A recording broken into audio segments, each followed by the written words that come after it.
Assalamualaikum warahmatullahi wabarakatuh. Selamat pagi, selamat siang, dan selamat malam buat rekan-rekan guru yang masih setia dengan channel ini.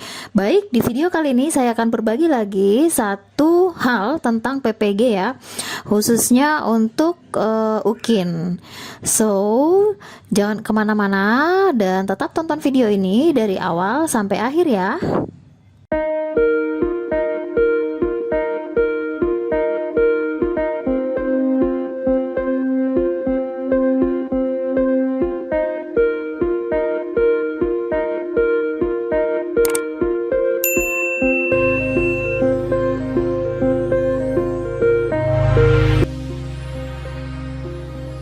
Baik rekan-rekan guru hebat di seluruh Indonesia, seperti yang saya katakan tadi bahwa video ini kita akan membahas tentang uji kinerja atau yang lebih familiar kita sebut dengan istilah UKIN, UKM, PPG. Nah, untuk video kali ini saya akan membagikan lebih banyak tentang portofolio. Kenapa? Karena untuk UKIN, portofolio ini merupakan satu hal yang baru ya. Ini baru dilaksanakan tahun lalu. Karena di tahun-tahun sebelumnya portofolio ini tidak ada. Di tahun-tahun sebelumnya UKIN itu hanya meliputi penilaian RPP dan praktik pembelajaran. Namun sejak tahun kemarin dan kemungkinan besar tahun ini juga masih tetap ada, itu ada penilaian portofolio. UKIN ini sebenarnya memang agendanya masih ada beberapa bulan kemudian ya untuk angkatan pertama. Tapi saya membagikan video ini berharap semoga teman-teman yang sedang menjalani PPG bisa mempersiapkan sedari dini seperti itu ya, khususnya untuk portofolio. Karena kalau portofolio ini kalau kita diminta mengupload pada saat menjelang ujian itu biar kita nggak repot lagi seperti itu mencari dokumen-dokumen yang mesti kita upload karena kita sudah mempersiapkan sedari dini, begitu ya. Nah, yang rekan-rekan lihat di layar ini adalah materi yang kami terima saat penyegaran calon penguji UKIN tahun lalu. Tapi saya bagikan barangkali masih berlaku untuk tahun ini ya. Kalaupun ada perubahan itu mungkin perubahannya sedikit. Karena untuk penyegaran penguji tahun ini itu belum ada ya. Nah, sebelumnya saya sampaikan kembali bahwa penilaian UKIN itu meliputi beberapa aspek ya. Yang pertama, kemampuan mengembangkan perangkat pembelajaran. Pasti rekan-rekan semua sudah pada paham ya tentang ini. Karena ini sudah kita laksanakan pada proses PPG kita saat ini untuk angkatan pertama ya, yaitu perancangan perangkat pembelajaran. Jadi saya kira hal ini sudah familiar. Mungkin teman-teman untuk hal ini sudah memiliki persiapan. Kemudian aspek yang kedua yaitu penampilan dalam proses pembelajaran di kelas real. Ini adalah penampilan kita selama kita melakukan proses pembelajaran. Kalau tahun kemarin itu teknisnya yaitu secara daring, maka untuk penampilan ini yang dinilai adalah sebuah video praktik pembelajaran. Adapun poin-poin yang dinilai dalam penampilan ini yaitu penguasaan materi yang pertama, kemudian strategi belajar mengajar, membuka materi, persepsi, penyajian materi inti, evaluasi, dan menutup pembelajaran. Jadi selain penguasaan materi, kita juga dinilai runtutan kegiatan kita selama mengajar ya. Lalu kemudian ada juga memilih dan menggunakan media pembelajaran. Nah, ini juga saya kira kita sudah persiapkan ya dalam proses PPG-nya kita. Kemudian berikutnya adalah kemampuan menjelaskan, bertanya dan menjawab pertanyaan dari peserta didik. Lalu kemampuan berinteraksi dan berinovasi dalam proses pembelajaran. Dan yang tidak kalah penting adalah kemampuan guru dalam mengelola kelas ya selama proses pembelajaran itu.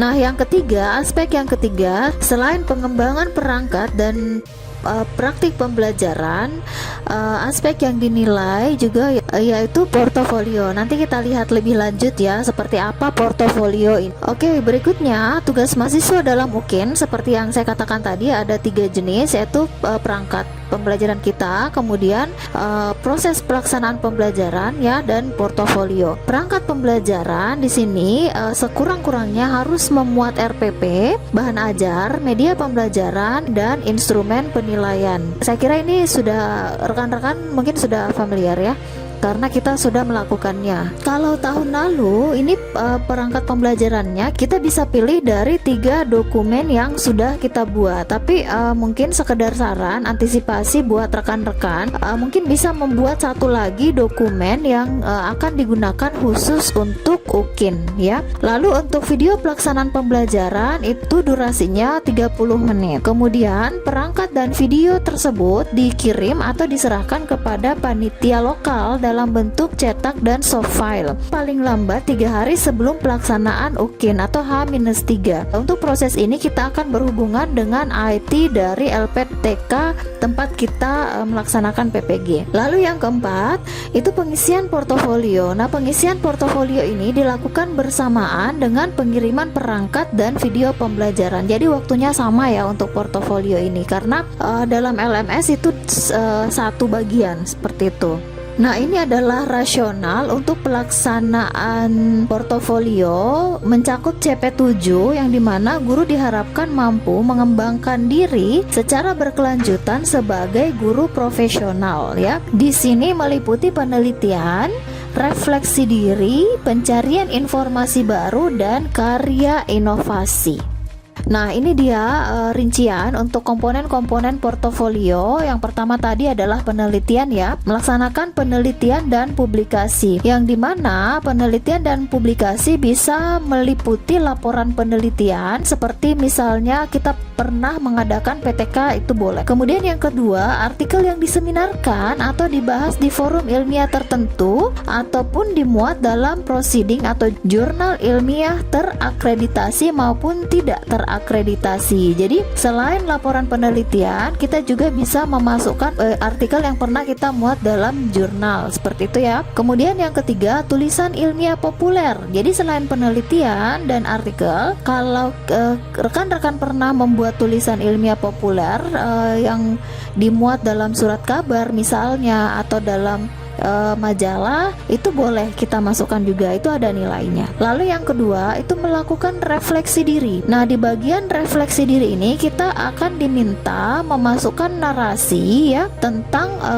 proses perbaikan kinerja profesional kita secara terus menerus, di mana narasi ini meliputi pengembangan diri, pelaksanaan penelitian, dan pengembangan karya inovasi. Nah, untuk pengembangan diri ini termasuk perencanaan, pelaksanaan, dan evaluasi pembelajaran. Jadi misalnya kita pernah melakukan program remedi, nah itu boleh ya. Lalu mencari informasi baru. Nah, saya kira rekan-rekan guru juga banyak ya yang sudah melakukan ini, di mana mencari informasi baru ini meliputi kegiatan peningkatan kompetensi diri melalui diklat ataupun lokakarya ataupun seminar, webinar atau konferensi, dan kegiatan lain yang mendukung peningkatan kompetensi diri. Nah, ini nanti akan didukung oleh dokumen berupa sertifikat ya. Lalu yang terakhir adalah menghasilkan karya inovasi. Jadi selain penelitian, refleksi diri, dan melakukan mencari informasi baru, mungkin ada rekan-rekan guru yang pernah memiliki hasil karya seperti buku atau modul atau karya teknologi dan seterusnya. Itu ada nilainya juga untuk portofolio ini, jadi silahkan dimasukkan ya. Nah, khusus untuk karya inovasi baru ini itu dilengkapi dengan bukti pernyataan keaslian karya yang ditandatangani mahasiswa di atas materai. Kalau tahun lalu itu materai 6.000, tahun ini mungkin karena ada materai baru jadi menyesuaikan ya. Kemudian untuk interval waktu pengumpulan bukti mahasiswa PPG dalam jabatan, portofolio yang dikumpulkan itu merupakan karya kita selama 2 tahun terakhir ya. ditambah karya selama menjadi mahasiswa PPG. Jadi kalau kita punya karya misalnya PTK yang kita selesaikan selama proses PPG, itu bisa dimasukkan. Lalu mahasiswa PPG prajabatan, portofolio itu merupakan karya selama menjadi mahasiswa PPG. Nah, ini untuk deskripsinya ya. Seperti ini yang akan kita temukan. Kita akan diminta mengisi deskripsi untuk setiap komponen. Lalu untuk rubrik penilaian seperti ini rubrik penilaiannya. Jadi kalau rekan-rekan pernah mengajukan PAK ya, itu kurang lebih sama skornya. Jadi untuk karya penelitian, misalnya kita memiliki publikasi jurnal internasional, itu skornya lebih tinggi dibanding jurnal nasional ataupun jurnal yang memiliki ISSN dan DOI. Oke, dan seterusnya ya. Lalu untuk penilaian refleksi pengembangan diri, kreditnya 0,5. Untuk pencarian informasi baru itu juga ada ya, skornya bergantung dari jumlah JP yang jadi kalau semakin tinggi JP-nya di sertifikatnya kita, maka skornya juga akan semakin tinggi. Lalu skor maksimum tiap mahasiswa untuk portofolio melaksanakan penelitian dan publikasi, skor maksimumnya itu 2. Untuk refleksi skor maksimumnya itu 1,5. Mencari informasi baru skor maksimumnya itu 1,5. Kemudian menghasilkan karya inovasi skor maksimumnya itu 2. Kalau kita jumlahkan, skor total maksimum untuk portofolio itu adalah 7. Ini rumus untuk nilai UKIN ya. Nilainya itu 6 dikalikan skor praktik pembelajaran ditambah nilai portofolio dibagi 7. Baik rekan-rekan guru hebat seluruh Indonesia, itu tadi untuk UKIN khususnya portofolio. Sedikit saya tambahkan untuk portofolio ini seperti yang saya sampaikan tadi bahwa ada 4 komponen ya di situ. Nah, ini penjelasannya. Untuk penelitian saya kira sudah jelas tadi ya. Penelitian meliputi 3, bisa penelitian yang pernah kita buat, bisa juga berupa artikel. Artikelnya ini bisa di jurnal internasional, jurnal nasional, dan seterusnya, dan itu mempengaruhi poin kita. Lalu kemudian yang kedua itu komponen refleksi diri yang dideskripsikan dengan narasi tentang proses perbaikan kinerja kita. Di sini dikatakan bahwa analisis ini mendeskripsikan apakah pengembangan diri, penelitian dan pengembangan karya inovatif sudah direncanakan, dilaksanakan dan dinilai secara baik. Lalu kalau hasil-hasil yang sudah berhasil, hal-hal yang sudah berhasil juga diceritakan ya di situ. Oke, di situ juga kalau ada permasalahan terhadap perbaikannya itu kita deskripsikan juga.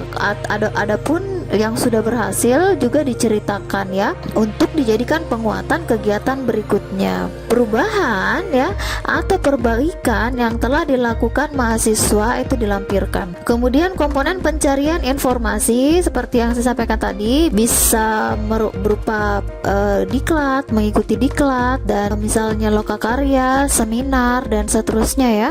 Nah, kegiatan lain yang mendukung itu bisa juga berupa kegiatan MGMP atau KKG kita ya, ataupun sebagai guru inti. Misalnya ada rekan-rekan yang pernah menjadi guru inti atau master trainer dalam kegiatan-kegiatan pengembangan profesi yang dibuktikan dengan sertifikat.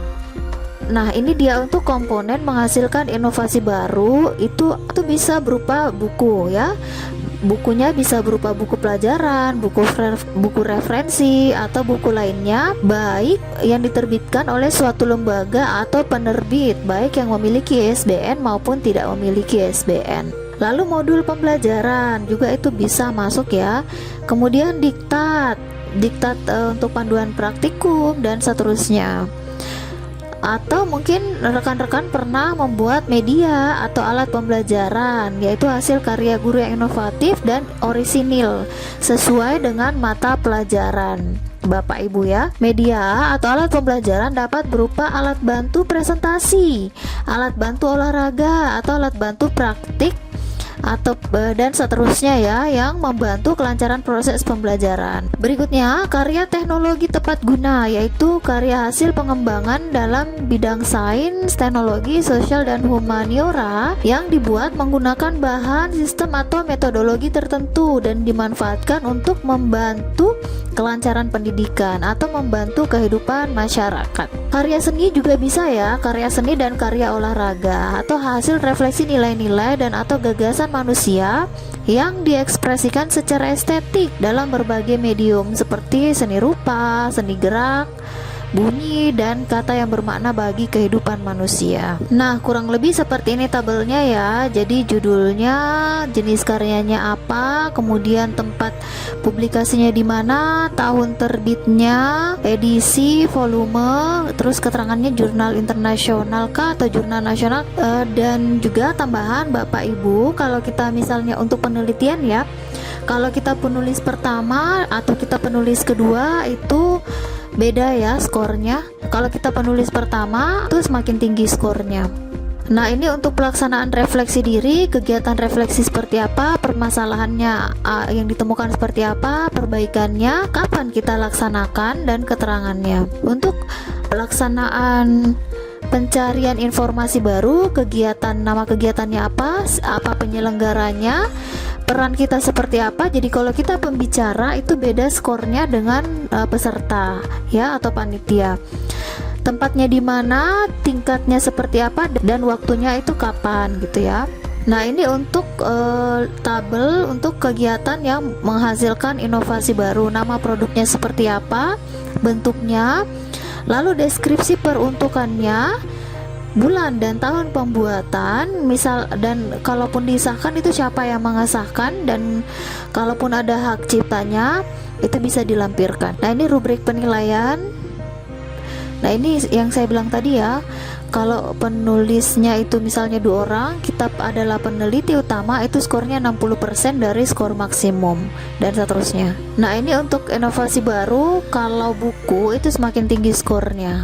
Kalau hasil yang kita inovasi yang kita buat itu adalah buku, itu skornya 6. Baik Bapak Ibu, untuk karya, baik itu berupa karya teknologi, karya seni, alat peraga, ataupun karya alat praktikum, itu ada kategorinya masing-masing ya, yaitu kategori kompleks atau kategori sederhana. Nah, seperti ini untuk surat pernyataannya yang nanti dibubuhi materai. Bagaimana Bapak Ibu?